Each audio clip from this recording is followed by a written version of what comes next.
What would you say you do here? It's the Signal Chords, home of the Underground podcast. A podcast dedicated to up-and-coming bands, labels, artists, and more.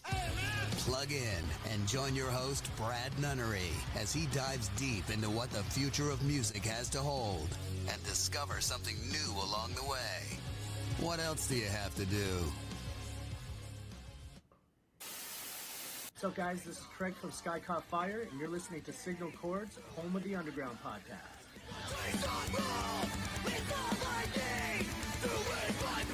Sounds good. Sky Caught Fire. That's a cool name for a band. Hell yeah. What's up, everybody? It is Brad with Signal Chords, home of the Underground podcast. Welcome to episode 1. Episode 1. We're doing this, dude. We're doing it. You're doing this. Not we. You are doing this, bro. I'm just along for the ride. What's up, Sauce Boss? How you doing, What's buddy? happening, y'all? Thanks for having me, man. This is cool. You've been talking about this for like maybe a year. We started talking about, I'm going to do the podcast, and you're going to be the first guest. Yeah, so we committed to this. Yeah, we committed to this about a year ago. And I've tried to get it off the ground. As you know, I have 3 kids. You have 2 kids. It's a real struggle when you're a one-man operation trying to get a podcast off the ground, and especially when you got a full-time, daytime job. Yeah. But we're doing it. Episode 1 is here, finally. Special thanks to Craig from Sky Caught Fire right there. Huge band out of Canada. If you're into punk hardcore, metal, they remind me a lot of Evergreen Terrace. I was thinking about that earlier today. I'm like, who do these guys remind me of? They remind me a lot of Evergreen Terrace, and I love those guys. So I wasn't laughing at you. I was thinking of the time. I'm sure we'll get into it at some point in the podcast. We used to host a metal show here in Orlando back in the day.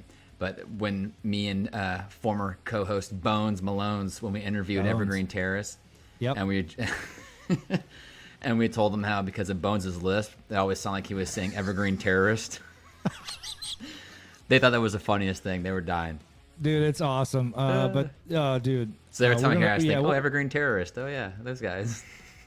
Bones was awesome, man. I miss that guy. What are you going to do? What up, Bones? But thanks again, Craig. They have a new song out. It's called Guilt. They have a new video for it as well. Killer stuff from our friends in Canada. Thank you so much, Craig, and everybody there. So this is episode 1. I try to do a little bit of structure for the first time in 20 years since I've been in radio of trying to format this program. So bear with me, people, please. And me being the consummate unprofessional, you sent me the picture of this today. This is my structure. I'm like, I'm not going to read this. I'm not reading that. I'm like, I know. I mean, it's not going to. I know this is your first podcast. I'm like, I'm just going to go with it because I don't want to overthink it. So it's not going to be that structured. I don't mean that your work is not important, but I'm like, I'm not even like. No, I know. You want to be surprised, right? You don't want to know what's coming.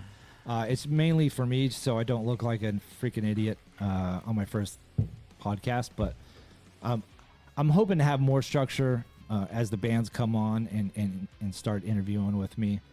I've got a band lined up for episode 2, which we'll probably promote here in a second or towards the end of the podcast. But I wanted to kick things off. I guess the only way I know I could is to thank the people that were involved in making this podcast or helping out with the podcast. So I've got a list of people that I want to thank first, and then we're going to get into what the Signal Chords Home of the Underground podcast is about.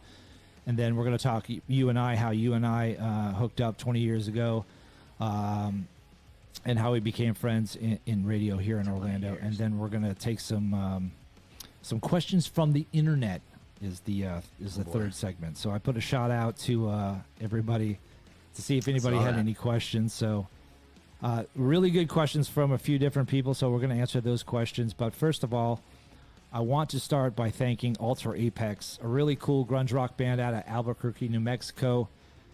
The band that you're hearing that just ended right there, that also provided the song Soul Direction for our intro. That song is not only in the intro, but it's also in the bed that you hear. Really cool guys. I've got to know them ever since I started Signal Chords. One of the first bands to ever really communicate with me and help promote. So I'm doing my best to return that favor. And they were gracious enough to lend us the Soul Direction instrumental version of this song for our intro. So thank you to Ken, Dex, Eric, and Ken 2, they like to call him. They got a new video out.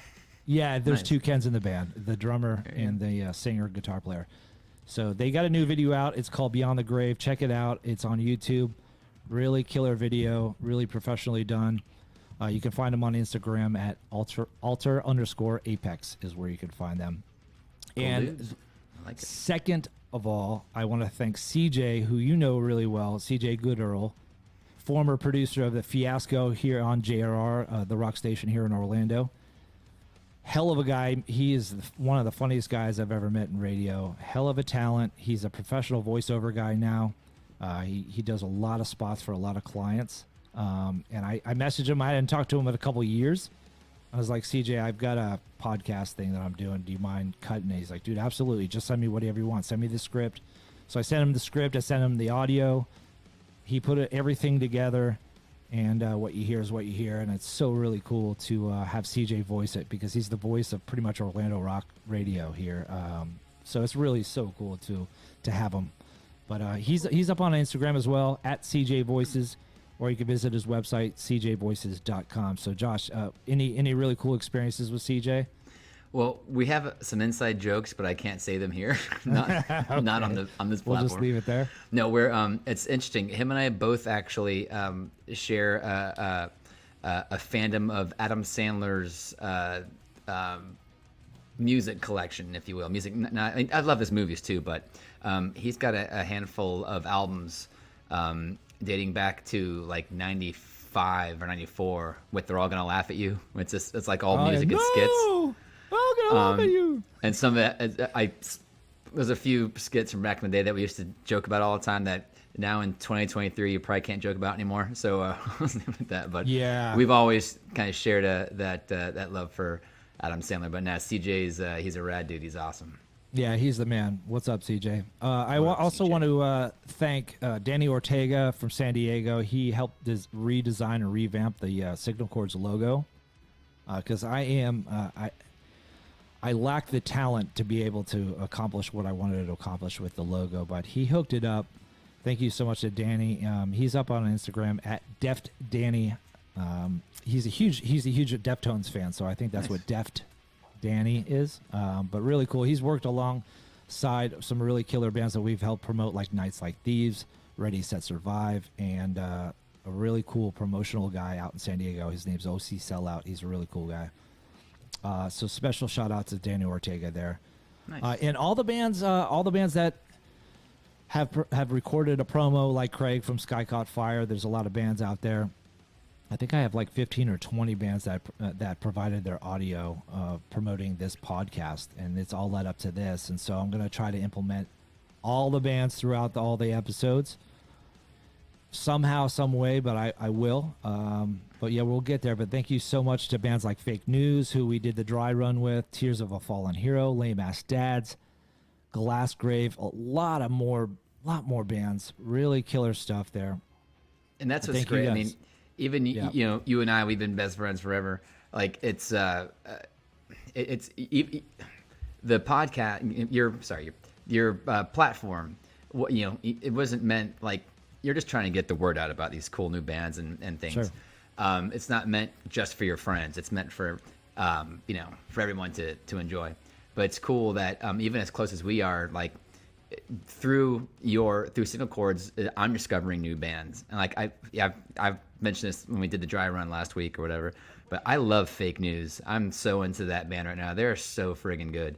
And I would never know them if it wasn't for Signal Chords. So it's really cool getting to discover that, getting to experience the discovery, which is that was your goal. And like even me, it's happening to me. I'm seeing all these new bands and learning a bunch of new stuff. So it's awesome.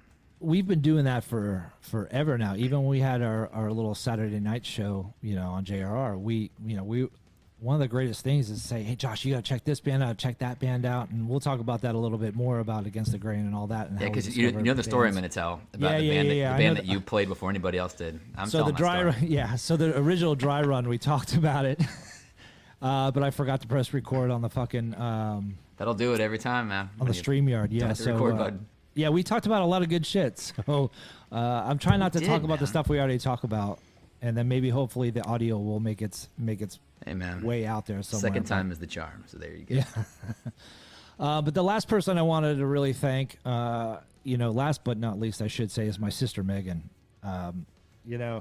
It's really cool because being a father of 3 and not a really huge savings account, and I need a lot of stuff to purchase before I could start this podcast, right? So my sister, during quarantine, we all, as a family, were super engaged with a board game called Sequence. I don't know if you, I think, have you ever played it before? I've seen you make all those damn boards, and I have no idea what it means. Yeah, so it's basically it's a board game. It's kind of like checkers, but it's like Connect 4 kind of a deal. Look it up on Google. But I make these custom boards. I've made them because my other sister had made them. And I'm like, you know what? I can make those myself. Let me see what I could do. But luckily, my sister has 20 million friends that all wanted boards. So I was able to fund pretty much this whole podcast due to the fact that my sister has a lot of friends who want all these boards, and they really love the game. So it's really super cool. So I want to thank my sister for everything and get me in contact with all her friends. And it was an honor to make all those boards. So super stoked. Thank you so much to my fam. You'll have to teach me how to play. Yeah, absolutely. You can be addicted to it, man. Check it out online. It's pretty awesome. All right. Yeah. So I think the time has come to really talk about what the Signal Chords Home of the Underground podcast is, right?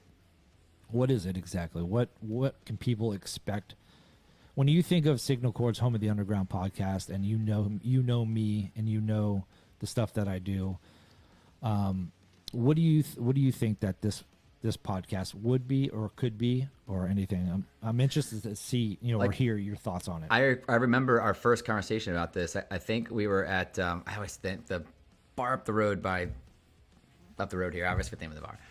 We were sitting up there one night, and I was like, you should do the podcast because you would have endless content, because there are so many awesome, badass, unsigned bands out there that want to promote themselves, and they want a vehicle like yours. And what's cool is that you're open to, like, it's just like when we had our show back in the day. Whether it's punk or hardcore or metalcore or metal or what, just anything that's got an edge to it that's if it rocks and it's good, it's got a home here. And it's there are so many great bands that we don't know about yet. That hopefully will kind of, right? That's what we used to say back when we hosted our show back in the day. Right. We would play these bands, and if they ever broke into the mainstream, we would say they graduated from our show. And so hopefully some of these bands get to graduate from Signal Chords and get bigger. Like I said, not to go back to the fake news thing, but I listen to them a lot, and I wouldn't know them if it wasn't for this. So it's great especially for guys like me that I turned 46 next month. I struggle. I don't have a lot of time. Not that I don't have time. I'm not good at making time. Sure. To you have your full-time job. Then, obviously you're keeping your marriage afloat. And then you got the kids. Like, there's just so much happening in your life. It's hard to go out and discover new music. So it's cool that someone like you is doing all the work for us. So you tell it, hey, these guys are cool. Check these guys out. And what's cool is, I think as I say this, I'm thinking maybe I shouldn't say so. I can tell there are probably some bands that you feature that aren't really your taste, but you know that people will like them and that they're cool, and you promote them anyway. And that's not a diss on any of those bands, but I can just tell there are some bands that probably aren't really your flavor, but you know that they're talented and they deserve some recognition, and so that's cool that you do that. I don't know if any other programs do that the way you do, where you're just like, in the same for me, but it's cool, so let's put it out there. Like that's badass, man. That's cool. Yeah, there have been some times where I've been really lucky, running this page in 3 years, because the majority, I would say, a strong 85 to 90% of the bands I'm really into, but there are some bands that I'm not. But I know a good song when I hear it, and I want to promote it. And it might not be my speed, right? Like, I'm not going to give you any for instances or any type of music genre. Of course. I'm into every kind of genre by all means, but there are some bands, like you said, that I'm really not into. But I know it's a good song. But you know what? Those it's ironically those bands that I'm like, it's not my style, but it's a good song if I was into that music. So those bands that I post get the most traction than any of the bands that I'm actually really into. You were right about reading their talent. Yeah, and say, okay, but I had no idea how to read the audience. audience. You know what I mean? I'm like, oh, I don't know. This could be like, I could get unfollowed by, 50 people because I posted this song, and then I wind up getting 20 followers, and you're like, oh, okay, maybe obviously I don't know anything, but I know it's a good song. It's just not my speed. But simply I think people appreciate that though, because they see that you're real and that you're. And that's what I love about what you do is that you're not just picking things that you like you, you're really trying to just find anything like, when we say underground, anything undiscovered, unsigned, whatever. You're just trying to put a platform and just say, hey, there's some cool artists out here you don't know yet. Check these guys out or check these girls out, whatever. And that's what I think is unique about this one. It's not just tailored just to metal or punk or anything. It's a lot of genres. Some genres of metal and punk. So it's cool, man. That's awesome. Yeah, I try to keep it even Steven. When I'm doing videos like for a week, I try to like do a week of punk, a week of metal, a week of alternative, a week of indie, all that kind of stuff. But there's a lot of times where I have to kind of like juggle to where maybe because a lot of it depends on like me having a night to where I can go and discover bands and find out if they have videos. Then I have bands that are contacting me now, which is really great. So it makes my job a lot easier. I don't have to find those bands because a lot more bands are coming to me, which is really super awesome. And that's kind of the point of the things is trying to build a community. And that's one of the things about this podcast it's about building a community of music fans and bands, people that are into the same stuff. How do you find all these bands? Spotify. Okay. You know what? I know bands. I know all the shit talking about. That was a dumb question, actually. Yeah.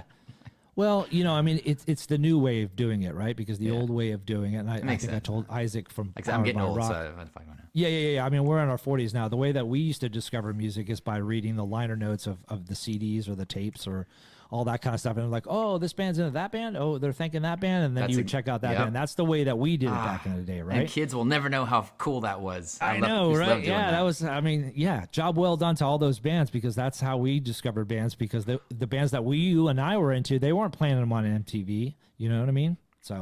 Or you would see like the album cover. Like, oh, that's crazy. Yeah. That's how my I guess still remember the story way back in my high school days. A buddy of mine, that's how they discovered Korn, the band Korn, because they had that crazy album cover with the girl in the swing in the shadow. And he came over and he was like, this is the most unique shit I've ever heard. You got to try to listen to this stuff. And then I became a huge Korn fan. That was just because they thought the cover looked cool. Yeah, I remember they were on totally Headbang. Worked. They had like some guy, like not on Headbangers Ball, but it was like some guy filling in for Ricky Rackman. And I remember they put the Korn album like on the screen and said, hey, if you're a fan of Mr. Bungle, Faith No More, and blah, blah, I'm like, I'm sold. And that's what got me into Korn. And I didn't really actually hear that that Ball Tongue was on. I was in Tampa for some reason. One of Kevin's friends were down there, a mutual friend of ours. And Ball Tongue came on the radio, and I was like, what the hell is this crap? And I was like, this is the most random like song ever. And like a Tampa radio station was playing it. And they're like, oh, this is Korn. And I'm like, oh, this is the band that Headbangers Ball like was talking about, like how it's like Mr. Bungle, Faith No More stuff. Yeah. So I was like, hell yeah. So that's when I became a huge fan. But yeah, it's I like discovering bands. It's all I've ever known. Whatever genre was hot, the grunge era, the hair metal. I wasn't really into hair metal, but I got into metal. I've been, we're older, we're in our 40s, and there's so many different generations of music that we've been through. There's like almost 4 or 5 generations at this point of just different kind of music, and I'm a huge fan of it all, right? But what I really loved is discovering those what they call B bands, those bands that weren't in the mainstream, that are just like the bands that were getting all the attention. And my job growing up was to find those bands and make those bands my own. And that's when I like really dug in and tried to discover those bands. So I've always been trying to discover like new bands. And then when the punk scene came around back in the mid 90s, Fat Records, Epitaph Records, Revelation Records, Immortal Records, all Roadrunner Records, all these record labels were around. And so, you know, like if you're on Roadrunner, I'm going to check you out. Or if you're on Fat Records, I'm going to check you out. If you're on Epitaph, I'm going to check you out. Yeah. So and that Incubus was on Immortal with Korn and Far. And, you know, and Roadrunner had Biohazard, they had Typo Negative, they had Life of Agony, they had Fear Factory at one point, you know. So I discovered a lot of bands through a lot of record labels, and that's how I discovered music back then too as well. But I've always loved discovering bands that nobody ever heard of because I felt like they were my own, like Nirvana and the Green Days of this world, and, you know, all these bands that reached all this pinnacle success. That's awesome. But I didn't feel, I felt like that was everybody's, and I wanted music to feel like my own. And that's why I just try to search for that. And when I was in the Navy, and I'll tell you this one last story. When I was in the Navy and you get the CDs and they would thank everybody, but they would also have an address and you can mail them. And so you have to do the snail mail, right? You would have to actually physically write them like letters. And all I wanted was stickers. I'm like, so I would write every single band on comp CDs. They would have all their addresses. I would write every band, hey, I'm in the Navy, I need a free sticker. And I tell you what, everybody started sending me stickers, and I started corresponding with people. I'm like, man, I'm on to something here. So I wound up talking to a whole bunch of bands when I was in the Navy, like Diesel Boy, Down by Law, this band called Longfellow. I think they're called Sedera now. But a lot of really cool things. And I'm like, man, this is my people, right? They're responding to, you know, they're not rock stars. They're, you know, they're just normal people like you and I. So that's where I fell in love, because like, I really love like getting those comp CDs and writing these bands, and these bands going, wow, you're in the Navy, you heard like us on a comp CD. I'm like, yeah, man, I heard you guys, blah, blah, blah, and we'd be pen pals, and it was really cool. So that's kind of where, you know, my love or fascination for underground bands come from. And you make another good point about those comp CDs. You would go to a show in the late 90s and they'd be passing out these CDs. Like they have these like promo crew out there, and they'd be like 30 songs on the CD, like of all these different bands. And some of them weren't that great, but some are like, oh, what this band's called Slipknot. That's interesting. And then, you know, they would end up blowing up down the road. So yeah, I remember doing that. Old school. Yeah, so that's primarily what the podcast is going to be about. It's going to be interviewing those bands that we've helped promote over the past few years. Actually, we're going to put a little tally up right now because of how many times I say because that's one of my you know, man. You know, we all have our crutches, but anyways, one of the genuine, things, so it's all good. Yeah. You know what I'm saying? I used to, I did me and Houston Shout Out had our podcast a few years ago. I used to overanalyze like every portion of it, and I don't like the way I sound. I said, I'm like, it's the coolest part about getting older is you stop caring about like everything, like what everyone else thinks. And I'm starting to get to that point in my life where I'm just like, I feel like stupid. I don't give a care. Just fucking screw it. Yeah, it's who cares? We're here to talk about music and have fun. Yeah, so absolutely. And if you say it's okay. Yeah, no, it's all good. No, but I think you know, one last thing about, you know, this podcast, you know, it is for those bands that help promote. Like the whole purpose of this podcast is going to be building a community, like I said, between fans and bands. Bands that support this page, I'll support you. You support others. You introduce me to other bands, I will introduce you to other followers or other listeners, all that kind of stuff. It's a reciprocal kind of business.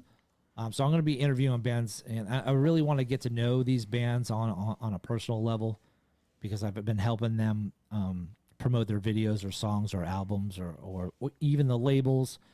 I'm a huge fan. I'm a huge label fan too. But yeah, so it's all about support, and that's what I want to do. It's a music support and discovery platform. Is bottom line is basically what it is. And that's what's cool about your community, like the way everyone supports each other, all the different bands and promoters. It's so awesome to see everybody. You all help each other out and have each other on each other's podcasts and stuff, and it's just a cool. It's not like a I think that's It's something not a thing competition. we're learning about in the world of podcasts. Like there's enough for everybody. You know what I mean? So it's not like you're fighting. You know, like you all support each other. Like there's plenty of love to be had. So yeah, cool. that's what's really cool about it. There's been a few bands, actually a lot of bands, I should say, that I'll post or something, and another band will say, "Oh God, you're in New York. Oh, we're in New York too. Let's," and they. Mm-hmm. They come together and they wind up being on a tour together because maybe they saw us on, saw them on Signal Chords and stuff, and that's really cool. And everybody's promoting each other. Everybody's having a good time. Everybody just wants to do the best, and that's what's really cool about it. There's no prima donna bullshit. There's no like, oh, we're signed to this label, I can't be on this little podcast stuff. It's just really really cool, and that's that's kind of my niche is finding those bands that are wanting to get their name out there, bands that need a little extra support, all that good stuff. So that's what this podcast is about. So well, like I said, I appreciate you doing all the hard work for all of us lazy bums, us lazy bastards. That don't I got to do anything. something with that 3.5 minutes a day I have the free time, but I got to fill it somehow. But and one last thing, and this is kind of an extension of the radio show, and we're going to go into this next segment, but this is kind of an extension of the radio show that we used to have to do, or not have to do, but the show that we did on Saturday nights at midnight. I mean, nobody heard us except for Domino's Pizza delivery guys and all that good stuff. But it was a great show because we were able to. We had a few regulars that called in all the time. Yeah. But I think this is an extension of that show.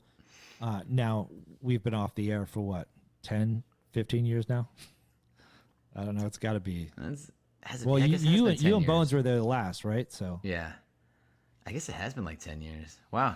Yeah, at least 10 years. So this is kind of an extent. I left around 14 years or something like that because I moved to Atlanta. But I think this is a little bit of an extension to that. And if any Orlando fans were around back then, back in the 2005-06 era, that's what this extension is. Or if you're a friend of ours listening, you already know. So it's all good. The dream hasn't died, even though we've been off the air for a whole bunch of time, a whole bunch of years. So God, when we went to that Ballyhoo show a couple years ago, and we're in your car, and you're like, "Hey, I got a surprise for you. I got these air checks from our show." Listening to some of the early ones, I was listening to myself. I'm like, oh God, I was just trying too hard. Like, it was painful. But it's hilarious to look back at now with but it's a little painful to hear. But I don't care. Those years were fun. That doing that show was a blast. So it was awesome. I mean, even the dry run that we did last week, like listening to myself, and I'm like, oh, I can't even listen to it. I can't even watch it anymore. Like I cut because I'm trying to cut the promos, and I'm like, oh God bless it, what am I even doing? You just gotta post it and run away with it. And and I hate myself on video, and I'm like, well, it's not really smart if you want to start a video audio podcast if you hate the sound of your voice and the look of your face. Well, you are wearing that sweet shirt today, so I mean, I am. I had to get dressed up, dude. I had to get dressed up because I felt like it was one of those things. I don't know. I've got 4 or 5 of these bad boys in all different colors, so I think maybe for the first few episodes, I might wear them. Because I have a whole bunch of different band T-shirts, and I don't want to wear somebody else's band, shirt while I'm interviewing another band, right? Because we had that conversation on the dry run. Is it cool to go to a concert wearing some other band's shirt, right? So I'm like, well, maybe I'll just compromise and I'll just wear Hawaiian shirts for the rest of the. You see, I thought it used to be the debate was, can you wear the band of the shirt playing? And they used to say no, and I thought that was stupid. I'm like, of course you can wear the freaking shirt.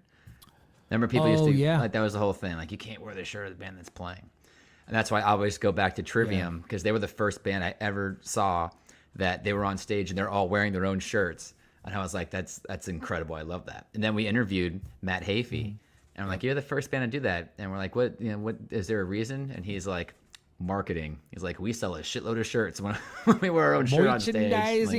Merchandising. There, smart guys, smart, good business move. But it's cool. That's a power move right there. Wearing your own shirt, I like it. Yeah, no, absolutely. No, absolutely. You can wear the band playing. You can totally wear their shirt, and that's a stupid rule. People say you can't do that. Of course you can. No, I see you can do that, but I'm saying like I don't know if that's still a thing. That used to be a thing back in my day. Like, no, absolutely. Yeah, and then I always feel guilty. I always feel guilty because like 90% of my wardrobe is all band shirts. But when we go to see the one times that we go to see other bands, I always feel bad because I'm wearing another band's shirt, and I'm not buying any merch of the band that were there, or maybe I am, but I'm still wearing like the other band shirt. Like it's weird. I've got this weird like hang up about like that. So I think just by wearing the Hawaiian shirt, I mean tonight probably would have been a night to wear a band shirt because there's no bands on here, so I wouldn't offend anybody. But I don't want to wear like a Nights Like Thieves shirt when I'm interviewing, some other band or whatnot. I don't know. We'll see how it goes, but I might have to buy more Hawaiian shirts. Do you, man? Do what you feel. Just do how you feel, man. Do you? Yeah. Nah, it's all good. But all right. So we talked about Against the Grain. You want to talk a little bit more about Against the Grain, or you want to do a little Earth Day birthday recap from this past weekend? Well, I don't know how much I can say about this past weekend. Yeah. For obvious reasons. I don't know if I can really talk about that. Okay.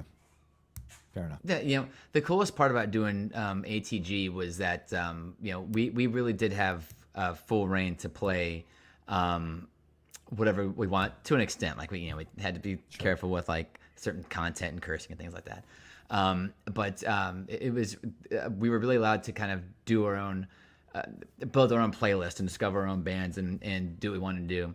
And there were a lot of cool bands that we played on our show before they broke into like mainstream radio.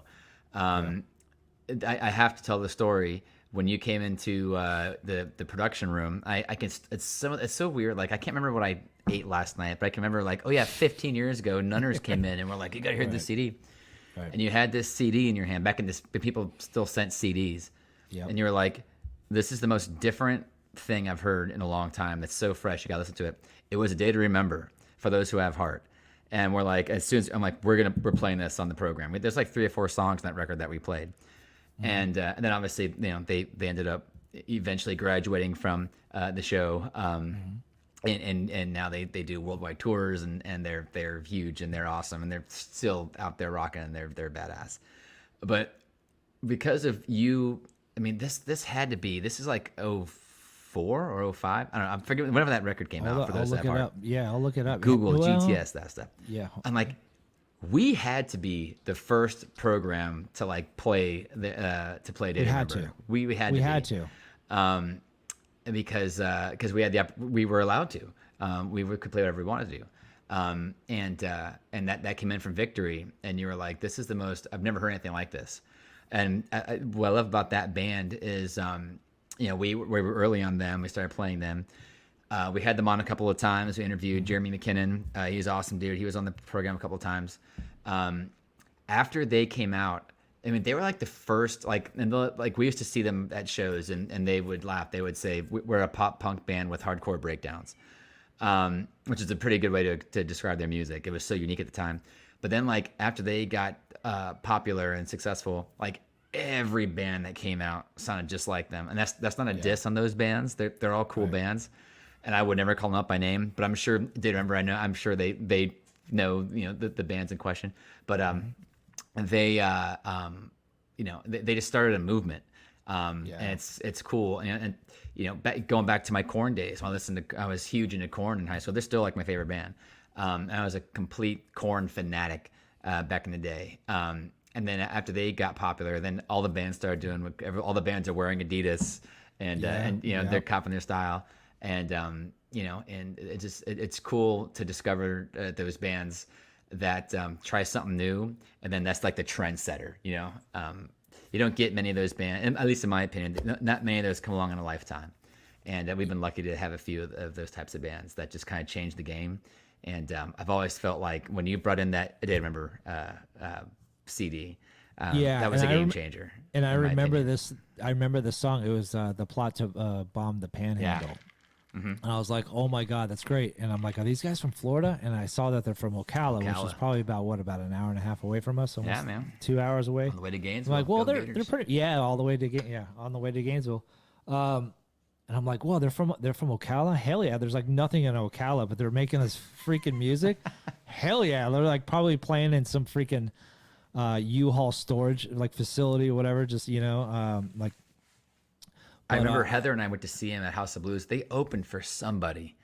I forget who it was, but they got on stage and they were so young, dude. But we were a little older.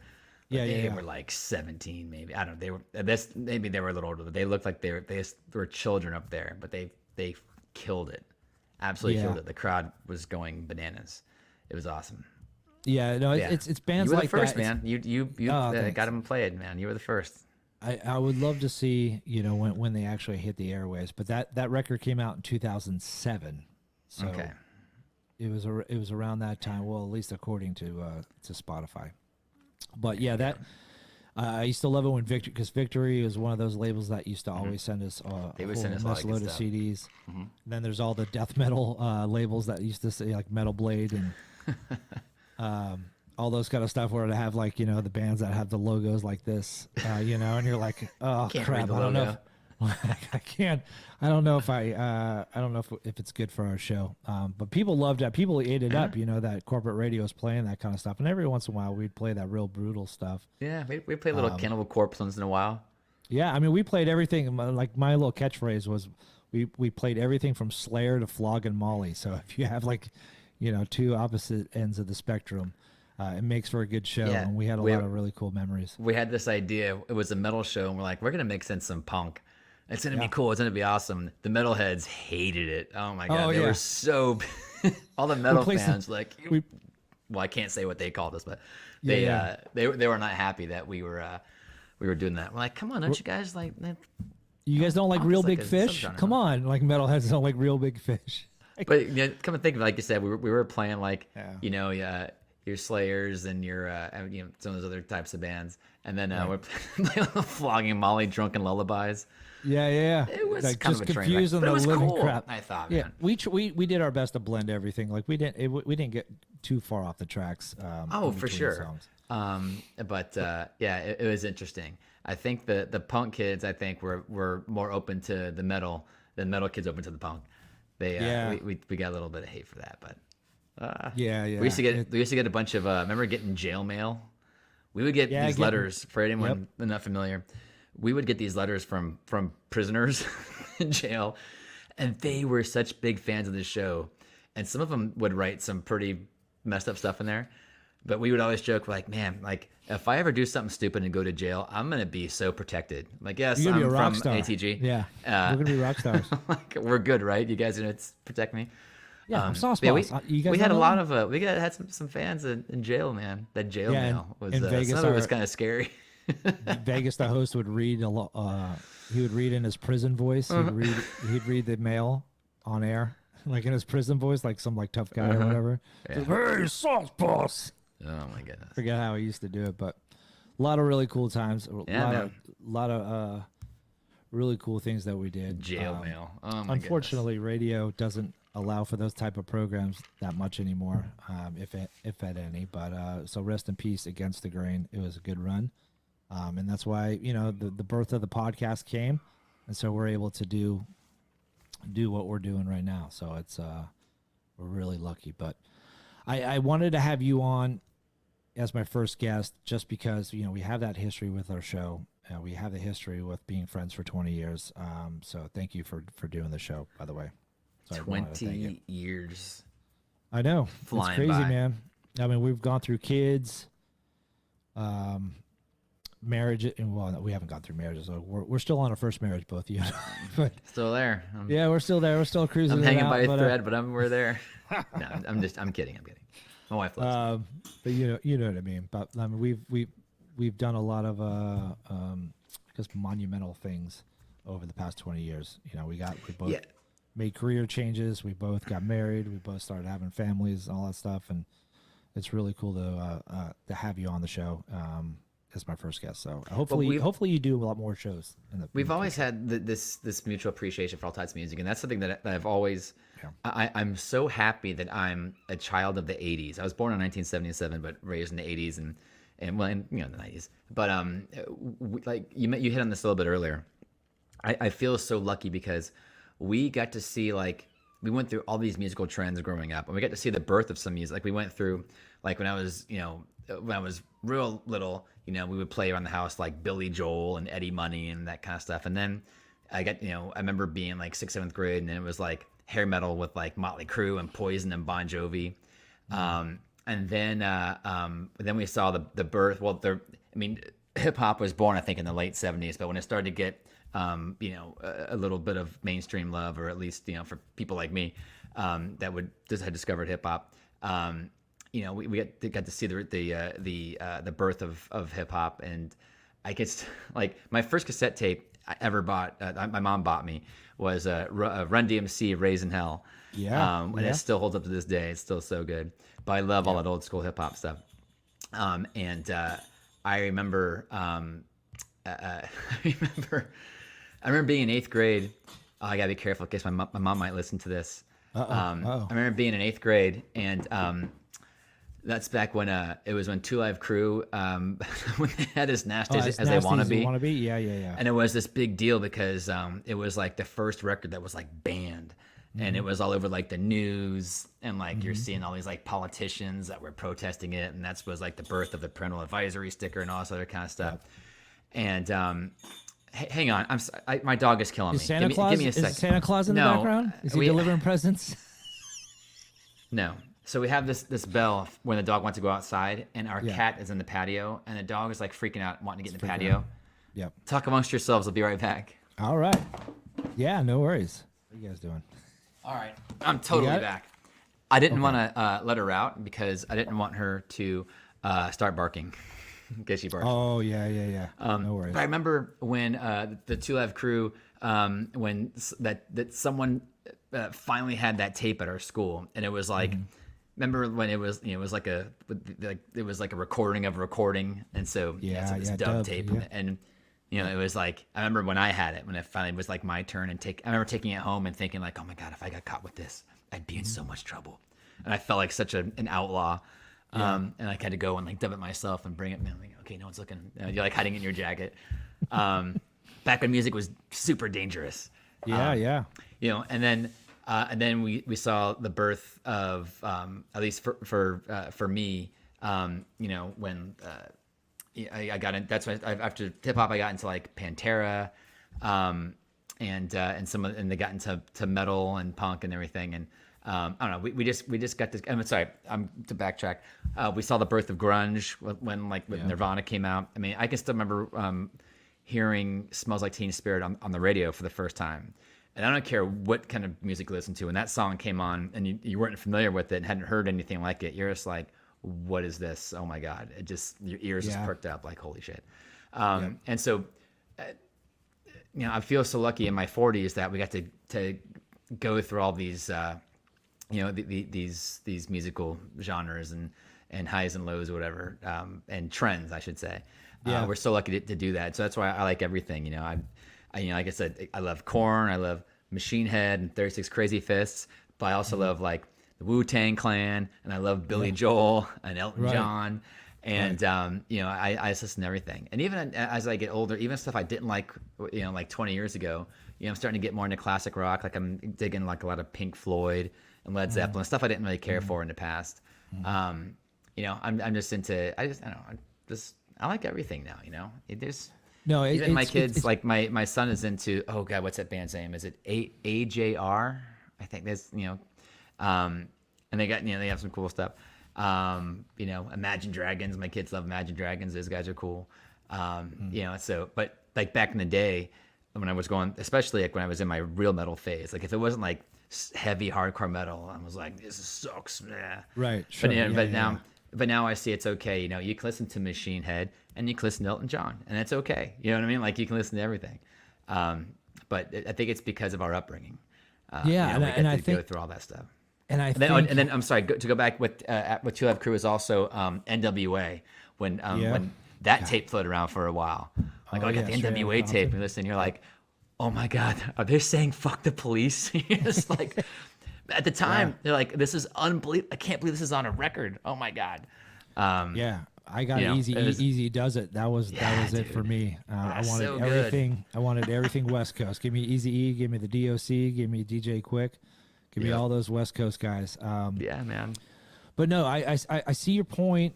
I see your point. I think I couldn't do signal chords if I was in my 20s or 30s, because I was very what should I say? Kind of like, I don't know, territorial. Like I would just like punk and like, I'm just into punk guy, you know, fuck you metalheads or whatever. You know, you're just so young and so naive, but you start getting into other bands over time and you wind up appreciating other bands and doing this and getting into stuff that you didn't think that you would get into. And so, you know, I love Jimmy Buffett, you know what I mean? Because I knew, like in high school, I had a buddy who liked Jimmy Buffett, and it reminds me of the beach, and it reminds me of going to New Smyrna. It reminds me of going to, you know, all these different things. And, you know, and it reminds me, you know, about a whole bunch of different things. Everybody has different memories of where they are at when they listen to different types of music. And music holds a special place in people's hearts, no matter what kind of genre it is. And when you've grown up and you can appreciate everybody's music, that's what makes a really good podcast, which makes a really good like web page or social media page or TikTok or whatever it is. Like I said, I wouldn't be able to survive in just one genre, because I love it all, and I can't just promote one thing, even though maybe right now I'm into really melodic punk again, and that's true. That's what I'm really into right now. But and I'm kind of out of metal, but I still appreciate metal. But you know what? I'll tell you what. Next year, I'll probably hear a band that I'm like, okay, I'm right back into metal now again. Yeah, it's weird. It's weird how it kind of works, that you're in these little patches, you know. There's something about music. I think it's funny. Whenever, like just a couple weeks ago, I went up to Gainesville to go to the Orange Blue game, which is the Florida Gator spring game. Go Gators! And see my other best friend, Houston Bailey, who is my college roommate. He lives up there, and anytime I go there, and I don't care how lame or stupid this sounds, I make in my Spotify, I have like a Gainesville playlist, and it's all songs from like 23 years ago. 23, God. When we were going to school there, and all the stuff we listened to. And so like this music I haven't heard, some of it I haven't heard in, you know, like Juvenile or something. I haven't heard in forever, but I hear it, and it's like I'm right back in Gainesville again. And there's nothing quite like that. Is the rain too loud? Can you hear the rain? Is it okay? Okay, it's fine. All right, cool. It's ambient music, yeah. The ambience, yes, it's putting me asleep. But you know, so it's like Dr. Dre, Eminem, Juvenile. You know, we were doing a lot of hip hop back in those days. There's even a couple of dance songs. We had this idea, and my wife, I don't know if she knows this, and it totally worked. And it's funny to think about this now.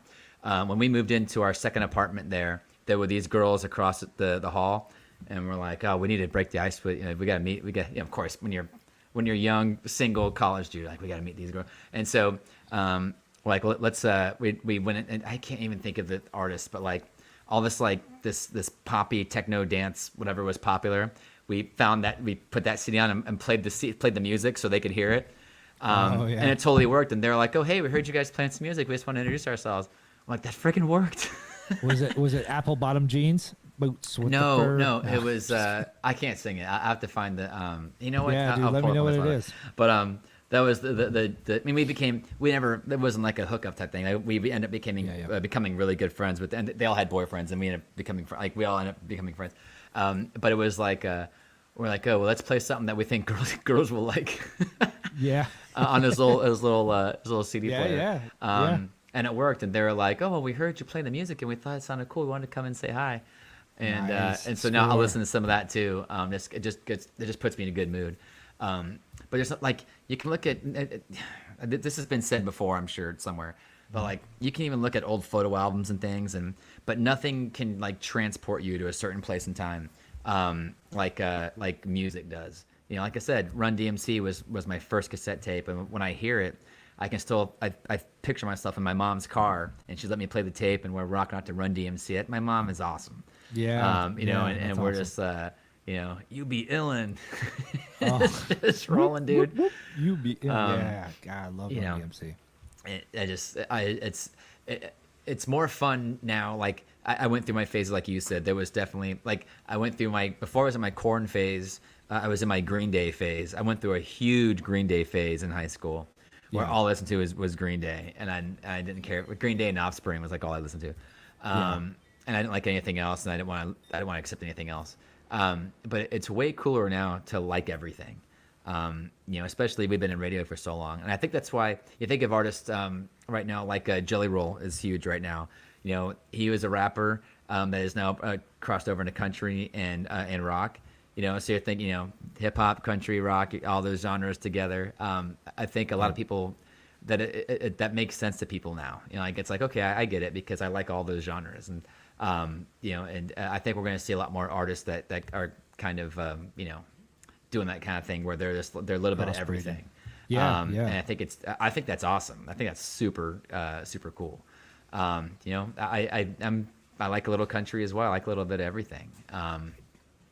It's just I don't know. Like I said, it's just cooler. It's just funner to like you can absorb more. I know I'm repeating myself, but you can absorb. There's just more. There's more to discover when you have an open mind, which I didn't. When I was younger. There's no more selling out and that kind of stuff because that was like big back in the day. Oh, you sold out, you punk, or whatever. Like bands like Green Day or whatever, just because they got popular or whatever.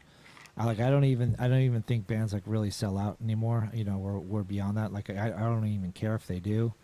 You got to make your money. You know what I mean? So, it is what it is. But all right, I think it's time for the last segment of the podcast. We're gonna do questions from the internet. It's getting windy here, so hopefully. Hold on. Wrong button. Okay, it's my first one. Questions from the internet. There we go. There's the button I'm looking for. All right, so I put a call out there a couple days ago. If anybody had any questions for us, a few people responded, which is really awesome. So we're going to get right into it. Dive in. First question comes from my boy Joe Marsh, legendary producer and mixer extraordinaire over in the UK. He's worked on a lot of great songs by Ultra Apex, Nights Like Thieves. Really cool guy over there. So he asked a 3-parter. So I'm going to try not to get long-winded, but let's dig in. So he said, where do you see Signal Chords in 5 years? I don't know where I see myself tomorrow. So it's amazing that I've kept this page up for this long because my attention span is very short. But everybody who's followed this page and encouraged me to do what I'm doing has kept me going. So I'll continue to do it. Where I see in 5 years, I have no clue. It's just one day at a time. He asked me if we're going to be the new MTV. So that's a really funny question because, I'm a huge music video fan. We were talking about it earlier. You were talking about it, how we're a product of the 80s, right? We grew up when MTV came out. The music video came out, and it was like our lives growing up. So I felt like it was a dead format. And I should have mentioned that. That's a good point about that. Like watching MTV all day, and when the Beastie Boys would come on, like, oh, it's the Beasties, get here, quick! And you hit the VCR and hit record. And I felt like for a while, it's been kind of a I don't know. I felt like it was just a promotional tool now. It wasn't really to promote like the song. It was actually promote the video. It was just to promote the song, and it wasn't. I don't know. It's a really weird. Like I don't feel like videos weren't in the spotlight anymore. So that's one of the reasons why I started Signal Chords is because I really loved music videos back in the day, and I want to bring that format back and being popular. Right. The easy thing for bands to do, especially bands that are just starting out, is doing lyric videos, which are awesome. Mm-hmm. I love lyric videos because you can actually read and watch bands, and if they do a really cool visualizer, I love those too. Yeah. It doesn't have to be like a big production kind of deal. Just throws a couple pictures, like put a like a little collage together. I don't care, but put the lyrics on there. I'll watch it all day. I love music videos, and that's one of the reasons why. And so, yeah, I did have these grandiose ideas of maybe doing a multimedia form of Signal Chords, of doing music videos being the mother of what we're promoting, but still promoting bands and songs and releases and news and all that kind of stuff. So that's a daydream. We'll see if that goes. And then the third, and I don't know how far that will go or whatnot, but that's kind of like my thoughts on that. Brad, the TikTok influencer. Question mark. No. I'm going to fucking tell you no. I fucking hate influencers. I will tell you that right fucking now. Nobody needs to see my face every fucking 20 seconds. The only time you're going to see really my face is maybe a random picture on our page to promote a vinyl or something or whatever. But like any video, for the most part, it's going to be strictly podcast. Have you seen? I have no plans on doing that. Yeah, go ahead. Now, I just saw this. I don't know how old it is. This just popped up in my feed the other day, where there was a story about Payless shoes, whatever they're called, Payless shoe source. They did this whole experiment, and they changed the name of their brand for a day to, like, I forget what it was, but they basically tricked all these influencers and said, hey, we're opening a new shoe store. You need to come out and check out some of our shoes. And all these influencers, that were these fashion influencers, right, came out to the opening and paid all this crazy money for like $20 Payless shoes. But after checkout, they're like, oh, by the way, we're Payless shoe source, and those shoes are $20, and we just charged you $100. They basically tricked them all. And it was freaking brilliant. And so I always, you have to tread carefully when it comes to these influencers, because you don't know how knowledgeable or legitimate they are. They may have followers and they might help sell your brand, but I thought that was an interesting experiment. I don't know how old that was. But when you get a chance, look that up. I was like, get on Payless. I'll have to check. I'll have to check. That's brilliant. No, that's brilliant. No, so I guess being older, I'm not I don't have any aspirations to be an influencer. Maybe when I was younger, because when I was younger, I was a little bit more outgoing and a little bit more flashy and flamboyant and stuff, and wanting to do that kind of stuff and trying to be funny and trying to be the funny guy and all that kind of stuff. I think maybe it would be a different scenario if I was in my 20s. Mm-hmm. But as a 40-year-old guy who's just in them like punk, like no, I don't want to be an influencer. I don't. I don't want to say, oh, here's, come with me, a day in the life of a sales manager. Like no one wants to see that shit. You know what I mean? Like, I'm checking emails right now. All right. Yeah, no one wants. Meeting in 20 minutes. Yeah, I got a forecast every freaking 2.5 days. It's no one wants to see that. But yeah. So no, not the influencer, but I would like to have a successful podcast, get sponsors, all that kind of stuff. So that's maybe in the 5-year plan is maybe that I get used to doing this, but there's a big, huge learning curve with doing podcasts, audio, video, all that kind of stuff that I still have to learn. So it's baby steps. So in 5 years, to circle back on that, hopefully be a lot more smarter and a lot more turnkey with everything I do. So what I think would be cool, here's what I think you should have as one of your goals, is you should do eventually have like a Signal Chords showcases and bring some of these bands in and like do some shows. Yep. How cool would that be, man?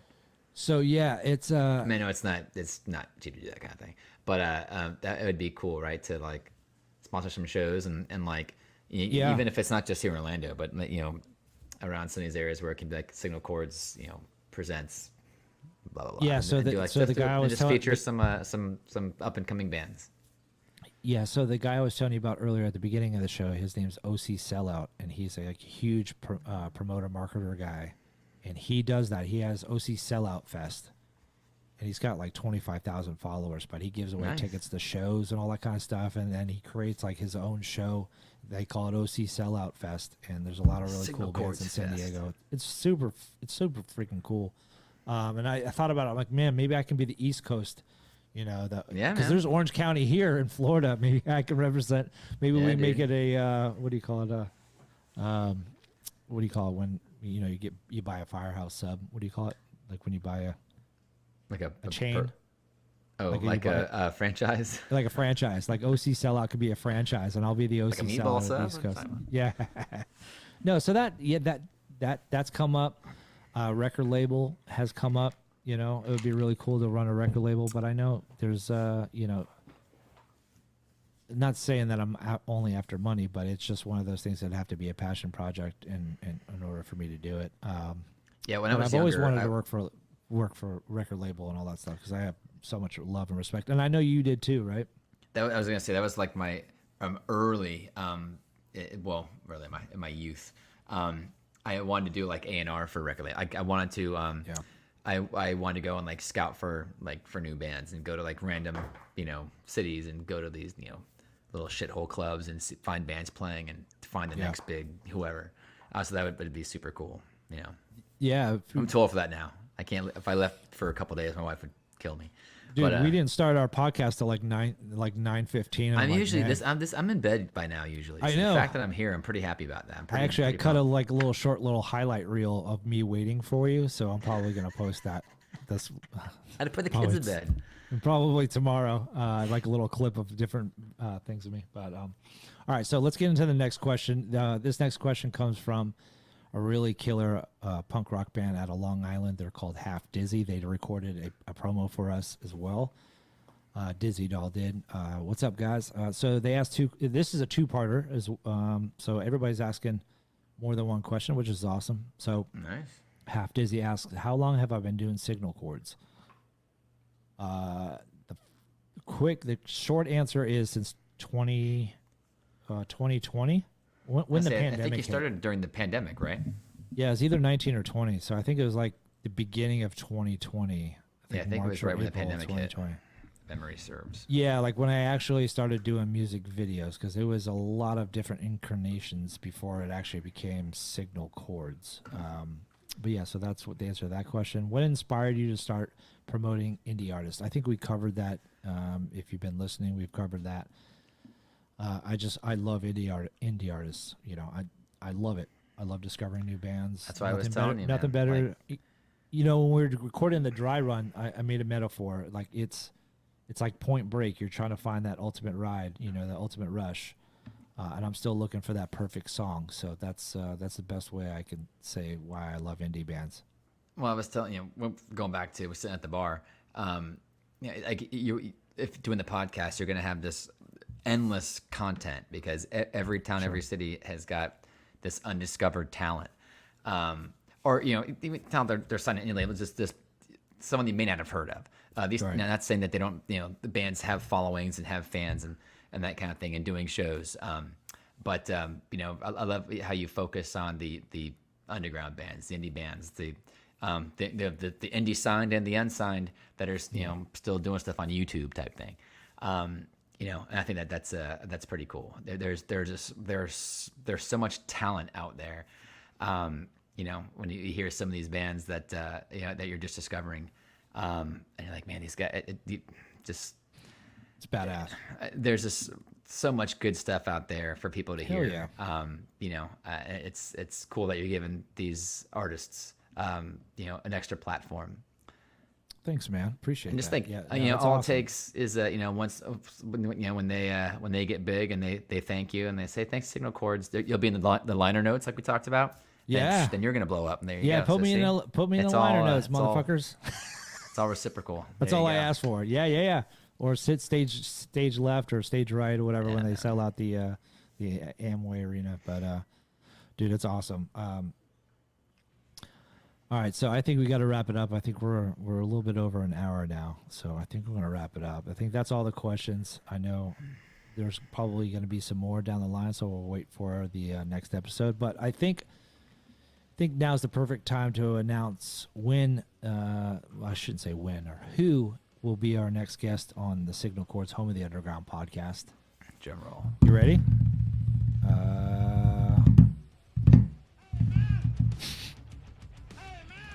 All right, you ready? It's going to be Alter Apex. Of course. Nice. Of course. Shouldn't be any surprise to anybody because they, like I said, huge supporter of Signal Chords. I'm a huge supporter of their band. I love their band. It's always great to become a fan of a band that you wind up becoming friends on the internet with, all that kind of stuff. They invited me on their Alter Apex Radio, their YouTube podcast that they had. I don't think they do it anymore, but I've gotten to know those guys for the past 3 years. Super cool guys. I'm going to have them on the show. We're going to record in May. It'll probably be on the air in June sometime. So we're locking down dates and times as we speak, but I've got all the guys committed. So huge shout out to Alter Apex. Going to be the first band that we interview on Signal Chords Home of the Underground podcast. Josh, Sauce, my man, thank you so much for for joining the podcast. I hope it was riveting and compelling content. I did my best. You know what the worst thing about running a podcast is having to edit your own voice and your own video, of you and your voice, and you have to hear yourself 20 million times and go, no, okay, we're gonna edit that. And I fucking hate editing. So if you're an editor and you want to work freelance, let me know. I don't have any money to pay you. Focus on free. Yeah. Freelance. Yeah. I just need someone. No, to it was fun, man. Shit. I hope I get to come back and do it again. Like Dude, I please said, do. I used to, when me and the old Houston used to do our podcast. Those were good days, and hopefully they're gonna come back someday. But this is fun, man. I miss doing this. It's just fun just to. I want talk you shit back. about I want you bands. back. Not talk shop about bands. Not talk. Just shooting the shit is just fun, man. And thank you for bringing us all the cool content and helping us discover all these awesome new bands. And thanks to all the bands that are hopefully listening that have been submitting their stuff.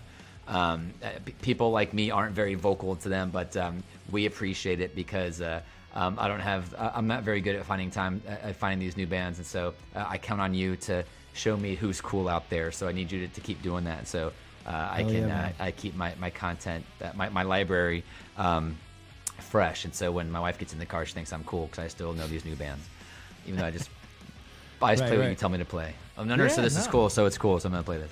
No, that's awesome. Man, it's all good. I'm stoked you dig it. I hope you guys out there dig it too. Thank you so much. It's been episode 1 coming to a close here at Signal Chords, home of the underground podcast.